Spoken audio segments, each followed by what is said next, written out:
भगवान जिनेंद्र देव का अभिषेक बहुत सारे श्रावक करते हैं और स्त्री वर्ग देखती हैं। भगवान जिनेंद्र देव का अभिषेक, भगवान जिनेंद्र देव के दर्शन, गुरुओं के दर्शन, जिनवाणी शास्त्र श्रवण हमेशा श्रावक को सिर ढक करके ही करना चाहिए।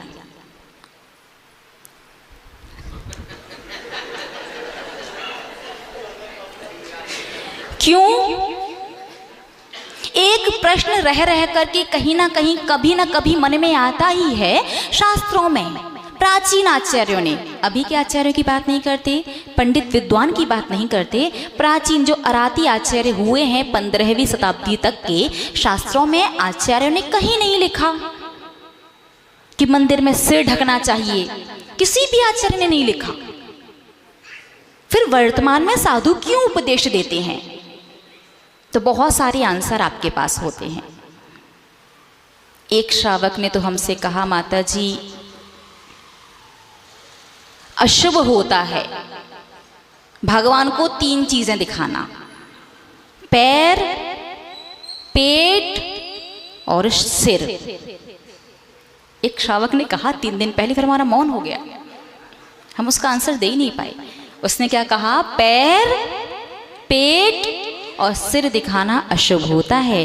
धर्म स्नेही महानुभाव, एक बात हमेशा याद रखो, यहां बात चल रही है सिद्धांत की, तर्क की। यहां पर आपके मन से बनाए गए आंसर हमेशा सही नहीं होंगे।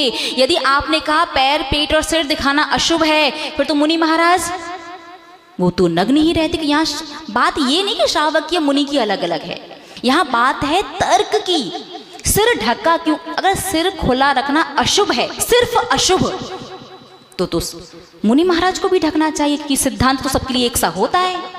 सिद्धांत में ऐसा नहीं है कि मुनि महाराज के लिए वो क्रिया शुभ हो जाए, श्रावक के लिए अशुभ। हाँ, क्रिया दोनों के लिए अलग अलग हो सकती है, तो उसका सिद्धांत भी वैसा ही होता है। आप लोग बता सकते सिर क्यों ढकना चाहिए? पहली बात, सम्मान। भगवान जिनेंद्र देव का, देवशास्त्र गुरु का सम्मान का प्रतीक है सिर ढकना। लेकिन बात इतने से ही नहीं चलेगा काम अपना, क्योंकि आपको नहीं है हमारा मन सम्मान करने का, तो हम तो नहीं ढक रहे। क्योंकि सिर तो घर में भी बड़े बुजुर्गों के सम्मान में ढकते हैं ना, तो आजकल तो सिर ढकने की प्रथा खत्म हो गई। तो सिर ढकना अपने से पूज्य और श्रेष्ठ के प्रति सम्मान का प्रतीक तो है, लेकिन साथ ही साथ में आप जिनागम का अध्ययन कीजिए तो आप देखेंगे कि भक्ति में हमेशा उदाहरण देवों का दिया जाता है।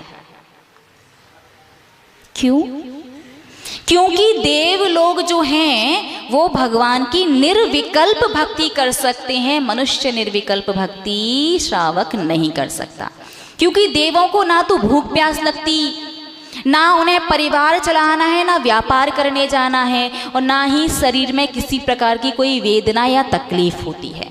वो घंटों, कई दिन, कई हफ्ते, कई महीने लगातार बिना किसी बाधा के, बिना किसी विकल्प के भक्ति कर सकते हैं। इसलिए देव लोग भले ही देव पर्याय से मोक्ष ना हो, मोक्ष मनुष्य पर्याय से हो, लेकिन मनुष्य पर्याय से भी निर्विकल्प अवस्था में मुनि महाराज बन करके।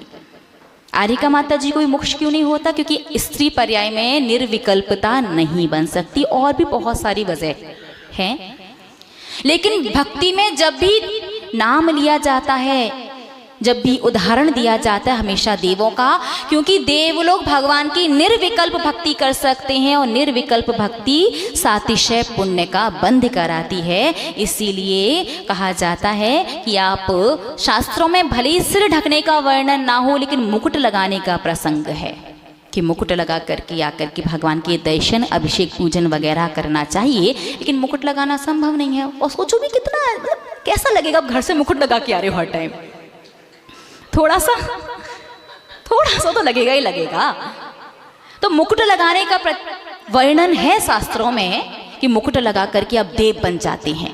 अब सब लोग मुकुट नहीं लगा सकते, घर से लगा करके नहीं आ सकते, तो हमारे आचार्य महोदय कहते हैं कि अपने सिर पर कपड़ा ढक लो, ये भी मुकुट लगाने का प्रतीक है। ये इस बात का आशय है कि हे भगवान, मैं आपका पूजन अभिषेक भक्ति जो भी कर रहा हूँ देव बन करके कर रहा हूँ, और देव बन के कर रहा हूँ तो फिर तो मुझे कौन से पुण्य का बंध होगा? सातिशय पुण्य का बंध। सातिशय पुण्य का मतलब है वो पुण्य जो आपको सांसारिक सुख सुविधाओं भौतिकता के साथ साथ पुण्य फला अरिहंता, अरिहंत अवस्था तक दिलवा देता है, वो पुण्य सातिशय पुण्य कहलाता है। भक्ति के माध्यम से आप अरिहंत अवस्था तक जा सकते हो, लेकिन वो तभी जब आपका पुण्य सातिशय वाला होगा। अब आप तो श्रावक हैं, ज्यादा लंबा चौड़ा बड़ा धर्म कर नहीं सकते, तो क्या कहा आचार्य महोदय ने? मुकुट लगा नहीं सकते तो सिर ढक लो, ठीक है ना। अब आप प्रश्न कर सकते हो, माता जी फिर तो मुनि महाराज को भी सातिशय पुण्य का बंद करने के सिर ढकना चाहिए। तो धर्मी स्नेही महानुभाव, देव गृहस्थ हैं और आप भी गृहस्थ हो, तो गृहस्थ का सिद्धांत गृहस्थ पर घटित होता है, संतों पर साधुओं पर घटित नहीं होगा। बात समझ में आई ना? तो सिद्धांत वो जो सबके लिए एक जैसा हो। यदि ये सिद्धांत देवों वाला नहीं होता तो फिर सब पर चलता, लेकिन यहाँ देवों से इस बात का कनेक्शन है तो साधु संतों पर नहीं चलेगा। तो हमेशा ध्यान रखना, भगवान का जब भी अभिषेक करो विशेष रूप से, और जब भी पूजन वगैरह करो जितना संभव हो, शास्त्र सभा में पुरुष वर्ग नहीं तो कम से कम स्त्री वर्ग हमेशा सिर ढक करके बैठें, ताकि जो सिर, देखो हमारा कुछ नहीं जाता, इसमें घाटा किसका? जो नहीं ढके उसका। देखो पुण्य का बंध तो होगा,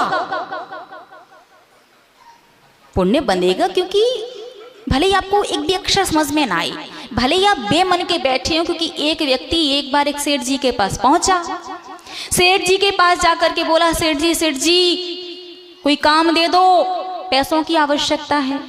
सेठ जी ने कहा ऐसा करो, वहां साइड से बैठ जाओ, कोई काम होगा तो बता देंगे। सुबह से शाम हो गई, सेठ जी अपने काम में बिजी हो गए और कोई भी काम उसे नहीं बताया। शाम को वो पहुंचा व्यक्ति सेठ जी के पास कि आज की क्या दे दो, सैलरी दे दो, तनख्वाह, आज का वेतन। सेठ जी ने कहा क्या काम किया तुमने? कि कुछ नहीं। तो कोई काम नहीं किया तो किस बात की वेतन? सैलरी किस बात की, वेतन किस बात का? उसने कहा भले ही मैंने कोई काम ना किया हो, लेकिन मैं पूरे दिन भर बैठा किसके लिए रहा? आपके लिए। तो भले ही कभी धर्म आप बेमन के करें, कोई बात समझ में ना आए, लेकिन बैठे किसके लिए हैं? देव शास्त्र गुरु के लिए। तो सैलरी तो मिलेगी मिलेगी, और सैलरी के रूप में धर्म की सैलरी क्या है? पुण्य। और उसके साथ आपने सिर ढक लिया, तो अब पुण्य कौन सा वाला हो गया? सातिशय वाला। बढ़िया चक्रवर्ती का पद मिलेगा संसार में रहोगे तो। माता जी ने बताया चक्रवर्ती कितना बढ़िया, उसका पूरा वैभव वगैरह जो भी है पूज्य बड़ी माता जी बताएंगी आपको। और चक्रवर्ती का वैभव त्याग करके बाई चांस दीक्षा ना ले पाओ, या दीक्षा ले भी ले उत्कृष्ट साधना ना कर पाओ, तो यहाँ से मरण करके उत्तम देव गति प्राप्त होगी, बढ़िया स्वर्ग के बड़े इंद्र। और वहां से आकर के मनुष्य बन करके संयम धारण करके, क्योंकि कौन सा पुण्य माना सिर ढके। देखो अनिल भैया बहुत होशियार, वो टोपी लेके चलते साथ में, जहां भी देव शास्त्र दिखे उनकी टोपी सिर पर पहुंच जाती। कहीं ना कहीं ना पता है पक्के में ये बात, घाटा नहीं होना चाहिए। देखो पुण्य तो आ रहा है, लेकिन पुण्य विद बोनस। सैलरी तो मिलनी ही, देखो सैलरी की खुशी उतनी नहीं होती जितनी खुशी बोनस की होती है। तो पुण्य तो आएगा ही आएगा, लेकिन विद बोनस अतिशय पुण्य आ जाए जो सांसारिक सुख के साथ साथ पारमार्थिक अरिहंत पद की प्राप्ति करवा दे, फिर तो कहने ही क्या है। तो वो व्यक्ति सेठ जी के पास बैठा रहा था, उनके लिए भले कोई काम ना किया तो उसे सैलरी मिली। वैसे ही आप लोग भली बात समझ में ना आए, मन ना करे, फिर भी बैठे हैं, तो पुण्य तो आएगा ही आएगा, लेकिन उसके साथ साथ में सिर भी ढक लिया तो सातिशय पुण्य। चक्रवर्ती, फिर बड़े इंद्र, और वहां से आकर के बढ़िया किसी राज कुल में राजपुत्र बनकर के, मुनि बनकर के सीधे मोक्ष। तो इसीलिए आचार्य महोदय ने शास्त्रों में मुकुट लगाने का वर्णन किया है, और मुकुट की अनुपस्थिति में, और देव शास्त्र गुरु अपने से पूज्य, अपने से श्रेष्ठ के सम्मान में ढकते हैं सिर। ठीक है ना, बात समझ में आ गई। अब